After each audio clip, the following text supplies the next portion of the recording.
سابقا النجم محمد خيري، انتقالك شربين من اللعيبه الجداد خلال فتره التدريب كده الجديده والاعداد، تقول ايه الجمهور شربين؟ بسم الله الرحمن الرحيم. في الاول برحب بحضرتك وبرحب بالاستاذ احمد. هي بدايه كويسه ان شاء الله مع مدرب محترم، مع كابتن مصطفى، فان شاء الله ربنا يكرمنا. انا اول ما اخترت مدرب والفرقه نروح نعمل حاجه كويسه فيها.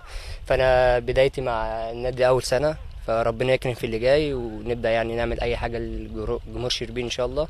وزي ما حضرتك شايف كده احنا بادئين فتره الاعداد، فتره قويه يعني، ونكون عند حسن الظن الجهاز. انا بلعب تحت الفيرود او هاف ليفت او هاف رايت، فربنا يكرم يعني نكون عند حسن ظن الجهاز والاداره وربنا يعني اللي بيتعب ربنا بيديله ان شاء الله. من خير الجمهور شربين احنا نوعدهم بس بالمسانده الاول، فالدوري اللي بيتعب في الدوري ربنا بيديله، ما لهاش دعوه بقى تخسر في الاول، البدايات بتبقى مهمه، لكن اللي بيساند الفريق بيساند من اول ماتش لحد اخر ماتش. فربنا يكرم، احنا معانا جهاز محترم ومعانا اداره محترمه والنادي كله يعني ناس محترمين، فربنا يكرم في اللي جاي. نوعدهم بس اللي احنا نبقى حتى لو ما احنا ما صعدناش نبقى في حاجه تليق بنادي شربين، واحنا نكون عند حسن ظن النادي ان شاء الله باذن الله. ربنا